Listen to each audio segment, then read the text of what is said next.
Hang on, Mario, I'm just about to save you after traversing ourselves into the entire ruins, and no matter what though, we somehow finally managed to find a cure for you, so hopefully you'll be back to normal due time. Greetings, ladies and gentlemen, it is I am the one and only Silver the Hedgehog here, and once again, I am back for the likes of the Mexi Toys videos. And ladies and gentlemen, welcome back for some more Let's Play of Mario Luigi Superstar Saga, aka for those of you who live in Japan, Mario Luigi RPG for the Game Boy Advance. So, last time, we somehow basically did the final stretch in terms of escorting Princess Peach to Teehee Valley, but before we make our way to Little Fungi Town, we somehow come across ourselves into the next boss in the game, which appears to be Trunky, which we did somehow thrash him no problem thanks to our overpowered bros attacks such as, of course, Chopper Bros, and in addition to Knockback Bros, and you pretty much get the idea.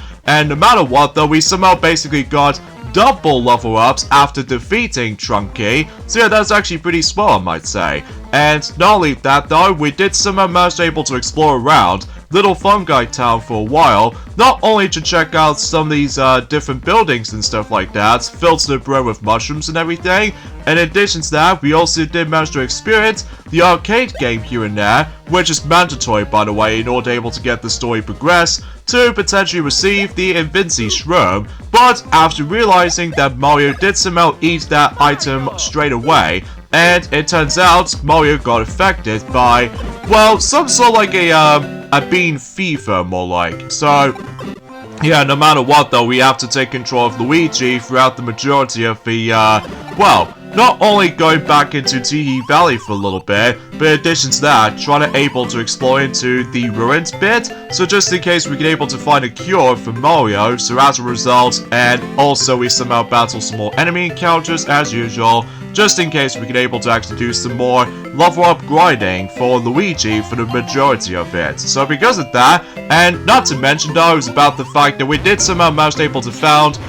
crappy grass, so as a result, that way we should able to actually recover Mario in no time. But after realizing and stuff like that we did somehow come across into that little lightning strike as you saw earlier, so relatively speaking though, speaking of which, today for this video is that we should be able to actually go back into Little Fungi Town to hopefully try to rescue Mario to potentially get fully recovered after eating that particular, you know, Invinci Shroom. So no matter what though, note to self, don't eat the actual Invinci Shroom because otherwise you'll be going into the bean fever state. So because of that, and hopefully exponentially though, is about the fact that once we do realize, we might able to actually get started with the main quest in terms of the final stretch of the game. That's what appears to be trying to find the Beanstar pieces. So because of that though, yeah, we should pretty much expect how this is going. So relatively speaking though, as you can see, yes, we somehow managed to still look after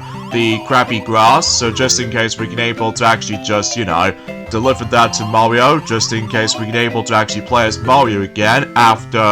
well, you get the idea, after playing for that particular arcade game, so you pretty much get the idea. Plus, like I said before, since yesterday, I love the fact that they did somehow bring up Gino as a cameo appearance, so as a result, because again, unlike the 3DS remake, they somehow axed him. So because of that though, it makes no sense to me, but regardless of such though, oh jeez, what the heck is going on here?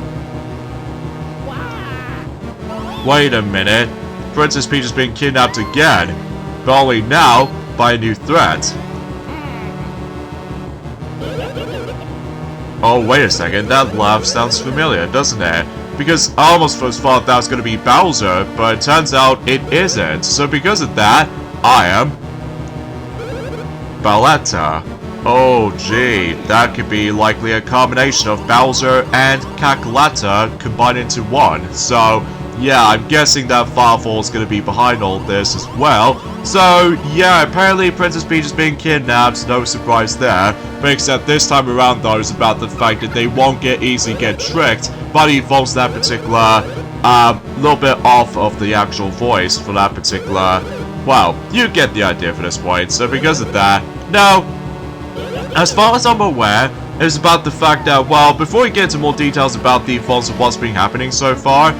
in terms of the story, as far as I'm aware, that obviously though is about the fact that for those of you probably wondering, yes, today's date of course there is the 10th of November today, in some cases in 2025 today, and no matter what though, I surprisingly forgot to mention about this ever since since yesterday as far as I can definitely tell. Obviously though, not only for the fact that it's been 15 years ago since Sonic Free Riders came out for the Xbox 360 Kinect, which while looking back on it though, it still is a pretty bad game from what I've noticed, although despite the fact that I still managed to get the game physically though, especially noticeable considering for the fact that, well, relatively speaking, I'll get into more details about that if we go into the main quest for the final stretch of the game, because it may look like it's now up to us able to actually just like save Princess Peach once again from the evil clutches of the forms of Cackletta. So, and it looks like that Toadsworth is actually very mad and all that stuff. So, also we received a message from Cackletta, speaking of which, from its Game Boy Advance device, which is interesting, especially considering how this game did originally came out on the Game Boy Advance. Although, mind you, it's been a very long time since I actually have last experienced the 3DS remake, but that's mainly because no matter what though, yeah, you can get the idea for this point how most people seem to prefer the original version of Superstar Saga a little bit more, because I'll get into more details about this particular comparison for later on. So yeah, it looks like that Cackletta wants able to have a request to potentially try to receive not only one, but all 4 of those Beanstar pieces in order able to actually try to, well, bring back alive for the actual Beanstar itself. So, yeah, I guess it's now up to us able to actually go into certain areas that we have explored before, but also some areas we've not explored yet. So, yeah, I guess it's now up to us able to actually just try to deal with the final task. So, yeah, as you can see, there are 4 pieces scattered in the actual Bean Kingdom, so we definitely know for sure there's one of them in Teehee Valley, and there's also another one that should be later on, and then the other one is actually in Chocohood Woods, and also on top of that, there's also going to be one almost right near to the beach location. So because of that though, yeah, that's going to be our next goal basically. So because of that, you know, think of like the forms of you know, trying to get these plot MacGuffins for the future installments, potentially speaking of, when it comes to Mario Luigi game series. But here's the thing though, because aside from all that stuff though, I get the horrible feeling for the fact that I believe the first one we're about to go after, at least as far as I'm aware, we need to head over to Teehee Valley first. So because of that way we should able to actually recommend going to this particular piece to go after first. So because of that, which also at the same time though, unfortunately to tell you, there's that one particular minigame, I will talk more about that if we get around into that I've heard a lot of frustrations about. Well, usually here's the thing though, because despite the fact I'm not usually big onto puzzle games as much, because even then though, I'll talk more about that during at some point when we get around into it. So, but anywho though, back into what I was saying about the forms. It's been 15 years ago since Sonic Free Riders came out for the Xbox 360 Kinect, and still, while looking back on it though, while the game itself still looks very pretty, especially that was the very first Sonic Riders game to be on the HD console within the Xbox 360, and so much to the point for the fact that we probably do realize for the fact that the story itself is just pretty meh. And not only that though, is that what I've also realized is that the soundtrack is a banger as far as I can definitely tell, especially noticeable with well, Metropolitan Highway kind of level. And on top of all that stuff though, at least the track selection is interesting to say the least, despite the fact that they don't seem able to have any Sega references here and there, unlike the previous 2 Sonic Riders games, including, let's just say, Sonic Racing Cross World these days, because now we actually got guest characters from Sega Library entering at some point in a future time, including Knights itself. So, relatively speaking, I was about the fact that we'll definitely hear more about some more aspects in terms of the forms of free DLC coming up for, you know, Sonic Racing Cross Worlds. So because of that, because from now on though, aside from the fact that I'm still busy playing through Hyrule Warriors Age of Imprisonment right now, And no matter what though, I also did manage to realize that there's gonna be, correct me if I'm wrong, but I'm guessing until tomorrow that Pac-Man World 2 Repack Sonic Collaboration DLC might be coming tomorrow. Although I might be wrong though, because most of the time though, I've almost first thought that it will be the case. But we'll have to wait and see what happens. Especially notable, I also played that on my spare own time, on the PlayStation 4 version specifically. And then when the time is right though, then I should be able to actually get into my thoughts about the forms of the first DLC for Pac-Man World 2 Repack. So because of that, that will be pretty interesting to say the least. So... oh no. Oh, come on. Jeez, those lucky peas are starting to get really annoying right about now, especially because not only they respawn instantly, but it's also about the fact that they always attempt to hinder your progress if you really want to go for the side quests and even some exploration quests that we have to go into at this point. So it looks like we somehow made our way back to the bombs have been well, Teehee Valley once again, except now, no need to worry about the forms of escorting stuff anymore. So, because yeah, like I said before, that was the only time in the entire game we can able to actually escort somebody from point A to point B. So, yeah, that's something worth noting for. So, anywho, also, straight to the point is about the fact that Stuart, or Cap King 74 if you will, basically though is about the fact he's now on to not only Area 2 in Luigi's Hidden Mansion mode in the first Luigi's Mansion game, and then meanwhile when it comes to Pikmin, I'm pretty sure he's now going to be going into the next couple of days for likely or so to try to explore into. Well, despite the fact that it's been a very long time since I actually known about Pikmin stuff, because that's the reason why I'm no longer interested with the Forms of the Pikmin series as much as I used to. So because of that though, kind of a shame honestly, because that could give me a huge potential when it comes to able to actually try out those Pikmin games again, but only this time on the forms of the glorious Nintendo Switch system. So, well, that's besides the point, and there's absolutely no way I'm probably not going to be interested with Hey Pikmin ever again on a 3DS, because I've noticed for the fact that Hey Pikmin is now considered to be the weakest entry in the series up to this point, especially because of all that changing the gameplay style, and not only that though, the visuals do look a bit off on the 3DS to me though. I mean, sure enough though, it is average, but either way, that'll be a topic for another time. So for now, here's our next enemy encounter that we've already defeated one earlier, and those enemies what appears to be a little bit of a shadowy figure, which appears to be Anabu. Anabu does have 60 HP, and every time you defeat one, you get about 15 or 18 points. And in terms of experience points though, you get about 60 experience points. So, now I believe that's essentially how this goes, in terms of the forms of the enemy variety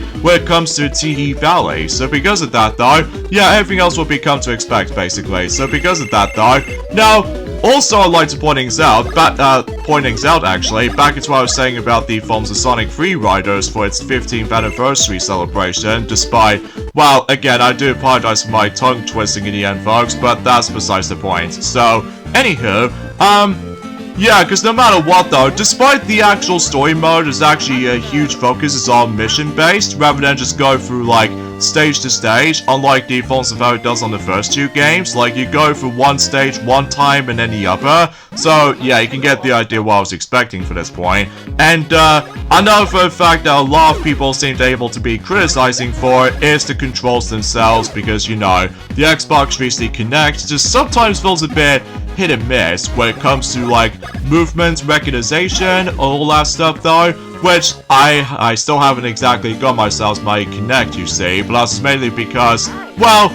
I noticed right from the start though is about the fact that back in 2010, it was actually quite expensive back then, but nowadays though, if at least as far as I do realize, for the second-hand condition of the actual Xbox 360 Kinect accessory, do you know how much it costs since in 2025 up to this point? £6. £6 for a relative bizarre camera design for the Xbox 360 and stuff like that, which I understand why, for the fact that Sonic Free Riders was not backwards compatible with not only with Xbox One, but in addition to Xbox Series X/S, because it's still basically stuck on the Xbox 360 for the longest time. Same applies with the forms of Sonic the Hedgehog 2006, and even with Sonic and Sega All-Stars Racing, unfortunately, because that would be a huge opportunity to able to actually boost the frame rate if they managed to able to play it on the Xbox One or Xbox Series X/S, but unfortunately though, that's not the case, so... But oh well, beggars can't be choosers, I suppose, when it comes to some of those games will be, backwards compatibility on some other systems for that matter, so... Anyway, alongside with the forms of the 15th anniversary of Sonic Free Riders, there's also not one, but two DS games, technically speaking. One is the actual DS game, and then the other one is a DSiWare game that usually celebrates not only the 20th anniversary for one of those DS games, but in addition to the 15th anniversary of one of those DSiWare games. So, for 2005, there's a game called True Golf Swing, or Swing Golf, or technically, for those of you who lived in European countries, that game was actually known as Nintendo Touch Golf Birdie Challenge. And no matter what though, that game has been out for about 20 years, since 2005, and I've never actually seen that game before, up until when I discovered that on Nintendo Today application. So because of that though, yeah, it just plays kind of like, it's hard for me to explain personally. Also, I just realized we got the quickest level up in Luigi's part, which is pretty interesting. Especially, I guess it's mainly because I did somehow manage to get the special effect, when it comes to double experience points is fully equipped or something like that. Maybe, I'm not entirely sure, but that's besides the point. So, anyway, in terms of the DSiWare game that did manage to celebrate the 15th anniversary, and that's what it appears to be, Arrow Climber, which I have no words to say about this. I mean, it's a DSiWare game, so I wouldn't be too surprised there, especially that I somehow ignored that particular game download back in the day, because usually back then, that Mario stuff and Sonic stuff is all I really needed, especially because of all that, you know, the amount of interests I got, and also for the fact I do remember that, I believe Sonic did actually tell me about this back then. There's that back in the 2010 and stuff like that, the only DSiWare games we used to have back then, which appears to be WarioWare Snapped, and in addition to a little bit of Dr. Mario, or Dr. Mario Express, for those of you who lived in North America, and on top of that, Mario vs. Donkey Kong Minis March Again, and also Mario Clock, Mario Calculator, and in addition to Flipnote Studio, that's a free download, and not only that, there's also, I would say Puzzle League, and in addition to Pop Plus, as far as I'm usually considered with, well, despite the fact that it's been a very long time since I actually recognized those particular DSiWare stuff, but that's mainly because, at the moment right now, that we still managed to get ourselves about,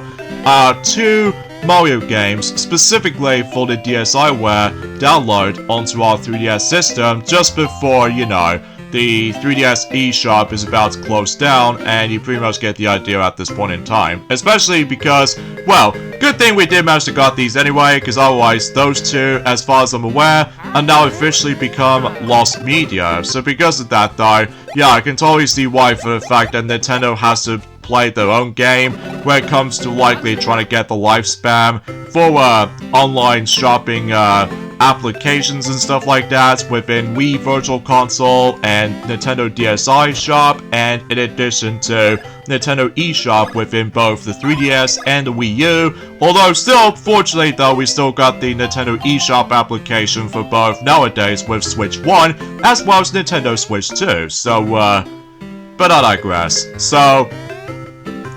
yeah, I guess that's all there is to it, basically. Now, in terms of the forms of another stuff I would like to point things out too, is that you noticed about the fact that the Animal Crossing New Horizons new free update, specifically version 3.0, that still is going to be releasing until at some point in January, the exact same month as the Switch 2 edition for the game. Obviously, though, is about the fact that they're obviously trying to bring one of those NPCs based off from not only the Legend of Zelda series, but in addition to Splatoon series as well. So as a result though, in order to be able to actually access those particular villagers coming into your Animal Crossing New Horizons, I'm pretty sure you do need to acquire require a specific amiibo, which thankfully though, you do have multiple options if you really want to access to. Well, in terms of the Legend of Zelda characters, there's the forms within Tulin, and also with the forms of Minru, and as a result, those two are basically based off from the Legend of Zelda Tears of the Kingdom related. So because of that, now, in terms of the forms of Splatoon NPCs, which appears to be CC, and in addition to Vicky, which I'm not exactly sure how do I pronounce that, but that's besides the point. They obviously did bring up a lot of listings for the amiibo's compatibility if you really want able to meet up with those particular villagers in Animal Crossing New Horizons. So I'm pretty sure there's actually quite a lot of options there. So to begin with, let's get started with the forms of the Tulin. In order to able to actually access to Tulin in Animal Crossing New Horizons, you do need to acquire quite a lot of amiibos, ranging from Drake from the likes of the Legend of Zelda Breath of the Wild amiibo, and in addition to Bokoblin from Breath of the Wild, and in addition to Link Archer Breath of the Wild version, and also Ganondorf amiibo based off from the Legend of Zelda Tears of the Kingdom, Link from not only Majora's Mask, but in addition to Super Smash Bros., and also Skyward Sword amiibo, and even Tears of the Kingdom Link amiibo, and as well as that, there's also Reveal from the likes of Breath of the yeah, it's Breath of the Wild. Yeah, I almost get confused for a moment. But anyway, for Link though, between both the Wind Waker amiibo and Super Smash Bros. Variation, and also we got Tulin from the likes of Tears of the Kingdom amiibo, and also Young Link from Super Smash Bros., and even with the forms of Yanabu from the likes of Tears of the Kingdom, and finally, both Zelda amiibos from the Wind Waker and Skyward Sword with Loft Bird. So because of that, luckily for me, I managed to still able to access to, well, not only Link amiibo from the likes of Super Smash Bros., but as well as Toon Link from Super Smash Bros., and Young Link from Super Smash Bros. Ultimate specifically, and on top of that, Zelda and Loft Bird from Skyward Sword HD. So because of that, yeah, at the very least I'm not out of luck when it comes to missing out on those. And then meanwhile, when it comes to Minru, in order able to actually access to her as a villager in the Animal Crossing New Horizons, you do need to acquire Ganondorf amiibo from the likes of Super Smash Bros., and even with Guardian from Breath of the Wild, and even with Link from the likes of the not only Link's Awakening counterpart amiibo, but in addition to Ocarina of Time version, and even Link Rider from the likes of Breath of the Wild, and even with Twilight Princess variation of Link amiibo, and even with the special 8-bit design of Link, based off from its 30th anniversary celebration amiibo back in 2016, which I was like, gee, that's almost like 9 years ago, since that particular amiibo was first released during that time. So yeah, man, time flies, you know? But anyway, next we have is Mythia from Breath of the Wild amiibo, as well as Reiju from the likes of well, Tears of the Kingdom, and even Sheik from Super Smash Bros., and even with Sidon from Tears of the Kingdom, and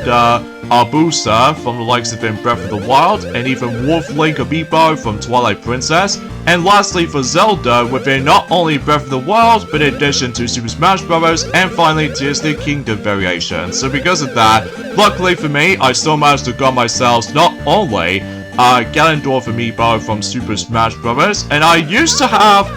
Guardian amiibo very long time ago within Breath of the Wild amiibo lineup, but unfortunately though I no longer have it, but that's mainly because it almost took up my space in terms of the forms of my amiibo storage, so that's the reason why. Well, I used to have it, but unfortunately I don't have it, so kind of unfortunate, but oh well. And also I still got myself Sheik amiibo from Super Smash Bros. And in addition to that, as I mentioned this earlier, Zelda amiibo from Super Smash Bros. Variation, and lastly Wolf Link from Twilight Princess. So specifically Twilight Princess HD, it's able to actually access to one of those optional dungeons or optional cave to explore into to get, you know, a lot of rupees into your wallet and all that stuff, as far as I'm aware. So So yeah, that's quite a lot of options for the amiibo selection for able to actually try to unlock those specific villagers from the Legend of Zelda theme in, you know, Animal Crossing New Horizons, which is, well, pretty insane if you ask me. So, anyway, as for Splatoon though, in order able to actually try to access to CC, obviously though, you do need to acquire Big Man, and even with Sally, and also Sally between Alternate and Splatoon variation of her, and on top of that, Marina, and well, usually Marina as a not only side order, but in addition to Splatoon 2 version of her, and on top of that, Octoling Boy Blue variation as well, Octoling Girl, and Octoling Octopus, and Shiva, and Small Fry, which unfortunately though, for me though, I don't access to one of those amiibos, but fortunately though, if I was gonna be planning to get, although I'm not entirely sure about that just yet, in regards to the forms of trying to able to play through Animal Crossing New Horizons, because obviously they're not really a big demographic or anything else like that, although it's very popular, don't get me wrong, but it's just I wasn't really investing into it, so because of that though, yeah, as you can see, we somehow come across into a SS Coca-Cola, which I think is what it says anyway, that we somehow ended up in the actual ship itself. So, in order to able to progress right there, we do need to able to require a membership card, which means, unfortunately, though, as you can tell, we're about to be experiencing, without a doubt, is my least favorite minigame in the entire game, just because of how finicky it is. And not only that, though, it is required to be able to get the story progression. So because of that, though, yeah, I think suffice to say that we'll go ahead and try to save our game once we're able to actually get to this point right there. So, yeah, anyway, let's get into the forms of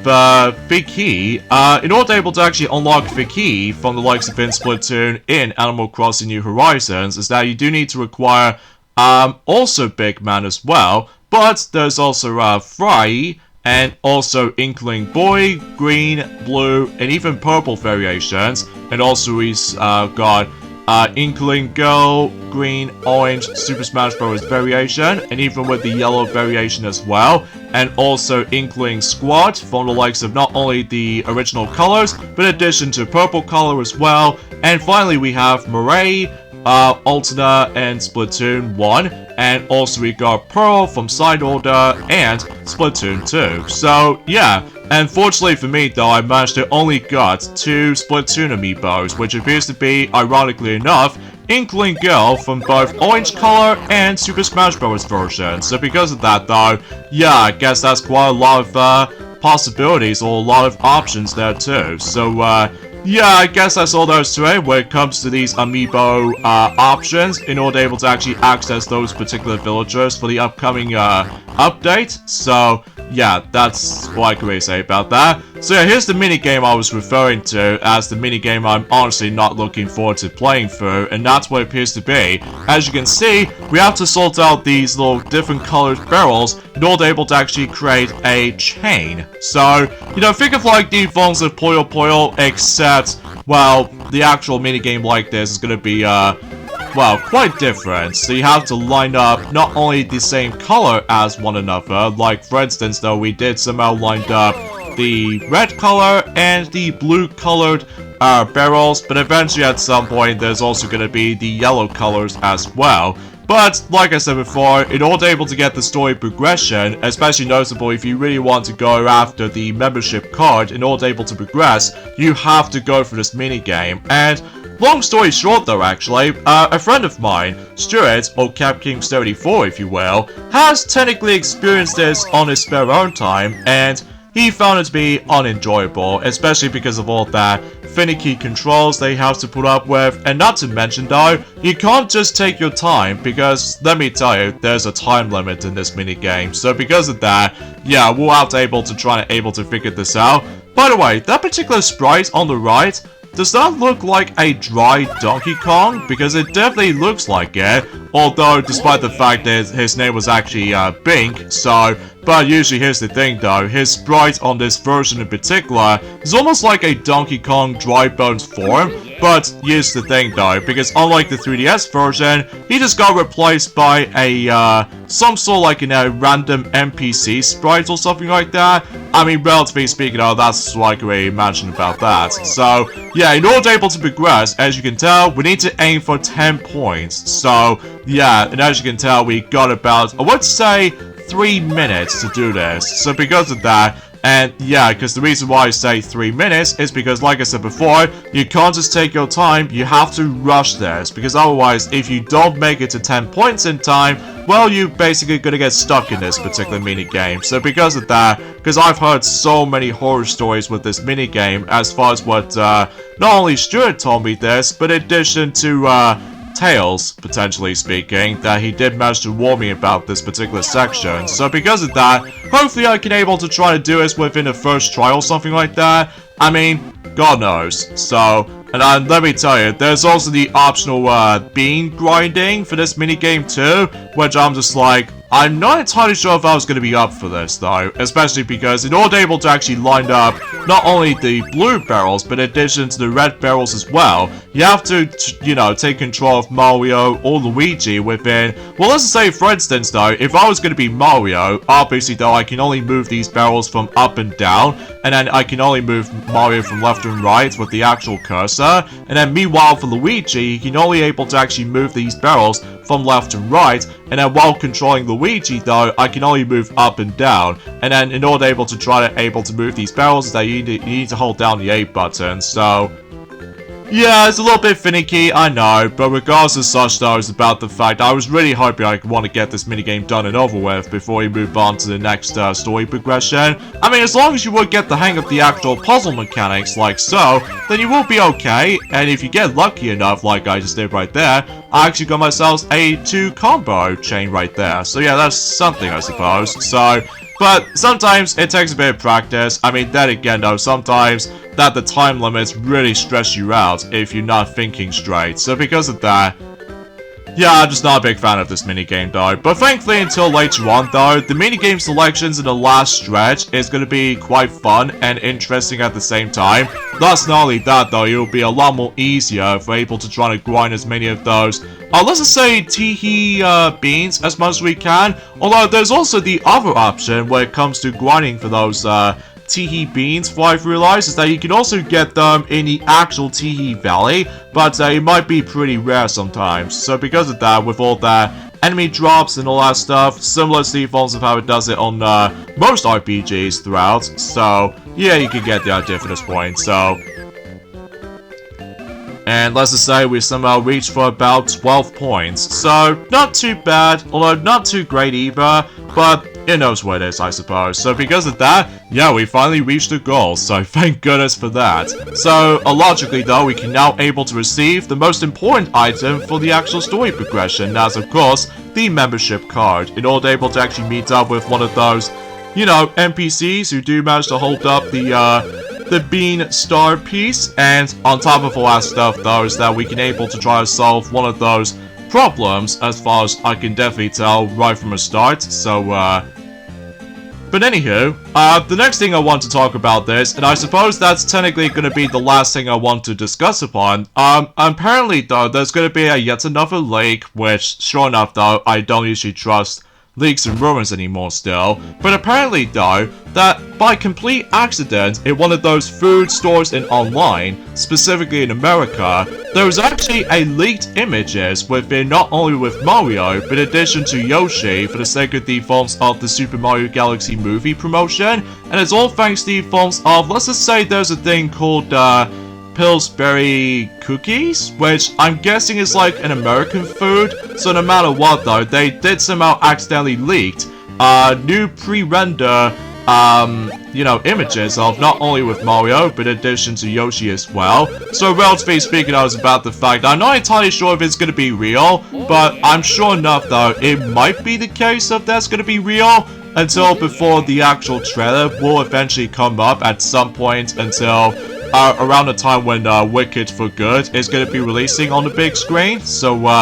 but even then, that'll be a discussion for a later time. So because of that, Also, there's technically the one last thing I want to say, is that yes, just like most Nintendo Switch 2 editions for upgrade packs, is that with Sonic Racing Cross Worlds, Nintendo Switch 2 edition, yes, it will contain the price tag. And as far as I'm aware, I believe the actual, according to the actual description for it, Sega also revealed that owners of the Switch 1 version of the game can upgrade to Nintendo Switch 2 version for only $10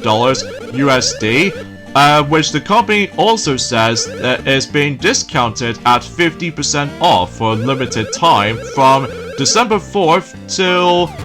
December 11th. So yeah, this means, right, you're able to get about 50% off, so that way you're able to actually access to $5. And I was like, okay, that's actually a pretty good deal, as long as about the fact that I'm not entirely sure if I was going to get the game physically for Sonic Racing Cross Worlds Nintendo Switch 2 edition, or should I get the thing as a digital version, just because, well, that will be a, well, it's hard for me to explain, because even then though, sometimes though, that like I said before, a lot of gamers out there seem to have mixed feelings about the forms of Nintendo Switch 2 edition, because some of them are actually kind of positive when it comes to adding additional stuff, but on the other hand, it's actually very a negative side of things when it comes to having the very identical games to each other, with some improvements such as, you know, improved frame rate, and in addition to improved resolution and all that stuff, and some minor bug fixes, and some tiny little additions. So because of that, yeah, I got nothing else to say. So, but yeah, I guess that's all I can really say, in terms of the forms of today's discussion as far as I'm aware. I mean, generally speaking of, well, it's a good thing we managed to check in here, just in case that if we decided able to actually get our story progression, just before we're able to get to this area right there, I don't think it's possible we can able to actually enter in the actual ship anymore, unless that, well, again, we'll get into more details about that if we, get into the actual story progression, as far as you can definitely tell. So, and also, if you probably couldn't tell already, is about the fact that yet again the weather condition at the moment right now is pretty bad again. So this means more rain, more boring, gloomy weather, and yeah, you can get the idea of how this is going, especially because considering for the fact that still we are in November, of course. So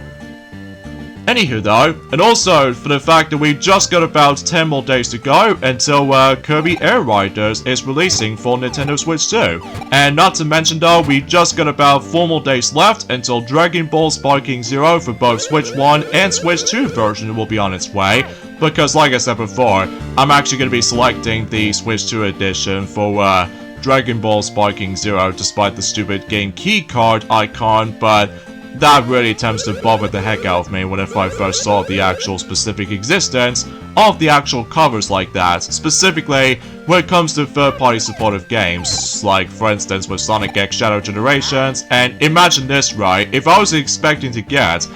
Dragon Ball Sparking Zero for Switch 2, that one marks the second Switch 2 game that I've got with the infamous game keycard functionality, which, yeah, you can get the idea, and that's the reason why I unfortunately though no longer decided yet Final Fantasy VII Remake integrate on Switch 2, just because of that. Well, you get the whole story about it, especially because no wonder why it actually costs so much gigabytes if you try to download the actual thing, and it's just a compulsory thing, you know? And I was a little bit worried if the next Crash Bandicoot game will be on its way onto Switch 2 and stuff like that, for example. I can imagine there'll be the most infamous trope for able to try to bring in the stupid game key cards, because if that seems to be the case, and I'm like, oh no, not for Crash Bandicoot itself too! Ah, jeez, what the heck is going on with the forms of the actual business practice? So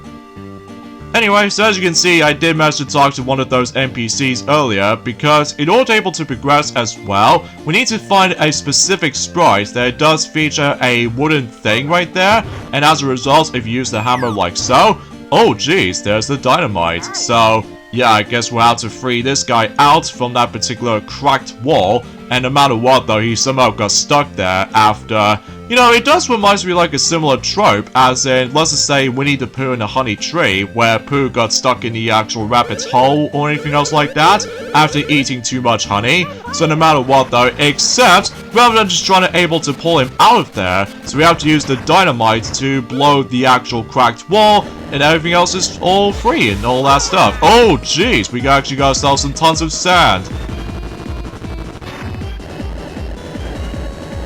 So yeah, something tells me though that the actual ship is now gonna be moving. It looks like the captain of the ship is actually going to be super dang proud, so no matter what though, we can pretty much expect how we can able to set sail and all that stuff. You know, before when, you know, Mario Luigi Brothers ship was a thing, and also Paper Mario the Origami King in one of those, oh, somehow we got crashed into the actual rock, and oh jeez, we get sucked in! And sure enough, we're going back into seabed, so it looks like the Beanstar piece that somehow got away, or the Beanstar piece I should say, that somehow,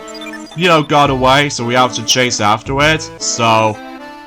In fact, I'm pretty sure the first piece is going to be the longest to get, but that's mainly because no matter what though, that at first glance, we did somehow traverse ourselves into Tihi Valley at first, and then we somehow explore into the ship, and something tells me it's going to be approaching into a beach environment, so... Yeah, I'm guessing my theories are correct. This means we have to make our way to the beach location. So, anyway, with that being said, folks, is that we should probably end things off this point right here. So join me next time for more of Let's Play of Mario Luigi Superstar Saga for the Game Boy Advance version specifically, is that we're about to chase after that Beanstar piece and make our way to the continuation of Seabed and make our way to the next new location. So I'll see you guys until tomorrow. Later, fellas.